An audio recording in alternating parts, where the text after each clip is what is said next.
किसी वन में बगीरा नाम का शेर रहा करता था। बंदर, कुत्ता और सियार, ये तीन उसके नौकर थे।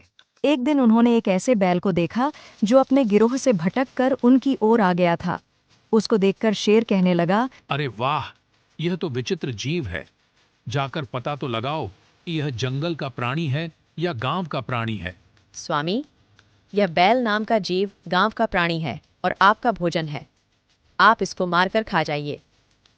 मैं अपने यहाँ आने वाले अतिथि को नहीं मारता। कहा गया है कि विश्वस्त और निर्भय होकर अपने घर आए शत्रु को भी नहीं मारना चाहिए। अतः उसको अभय दान देकर यहाँ मेरे पास ले आओ, जिससे मैं उसके यहाँ आने का कारण पूछ सकूं। शेर की आज्ञा पाकर उसके नौकर बैल के पास गए और उसको आदर पूर्वक शेर के पास ले लाए। बैल ने शेर को प्रणाम किया और बैठ गया। शेर ने जब उसके वन में विचरने का कारण पूछा तो उसने अपना परिचय देते हुए बताया कि वह साथियों से बिछुड़कर भटक गया है। शेर के कहने पर उस दिन से वह बैल उनके साथ ही रहने लगा। उसके कुछ दिन बाद शेर का किसी जंगली हाथी के साथ घमासान युद्ध हुआ। उस हाथी के मजबूत पैरों के प्रहार से शेर अधमरा तो हो गया, किंतु किसी प्रकार जीवित रहा, पर वह चलने फिरने में अशक्त हो गया था। उसके अशक्त हो जाने से बंदर आदि उसके नौकर भूखे रहने लगे, क्योंकि शेर जब शिकार करता था तो उसके नौकरों को उसमें से भोजन मिला करता था। अब शेर शिकार करने में असमर्थ था। अपने नौकरों की दुर्दशा देखकर शेर बोला, किसी ऐसे जीव की खोज करो कि जिसको मैं इस अवस्था में भी मारकर तुम लोगों के भोजन की व्यवस्था कर सकूं। शेर की आज्ञा पाकर वे चारों प्राणी हर तरफ शिकार की तलाश में घूमने निकले।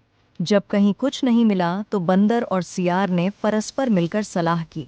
सियार बोला, मित्र बंदरे, इधर उधर भटकने से क्या लाभ? क्यों न इस बैल को मारकर उसका ही भोजन किया जाए। सियार शेर के पास गया और वहां पहुंचकर कहने लगा, स्वामी, हम सब ने मिलकर सारा वन छान मारा है, किंतु कहीं कोई ऐसा पशु नहीं मिला कि जिसको हम आपके समीप मारने के लिए ला पाते। अब भूख इतनी सता रही है कि हमारे लिए एक भी पग चलना कठिन हो गया है।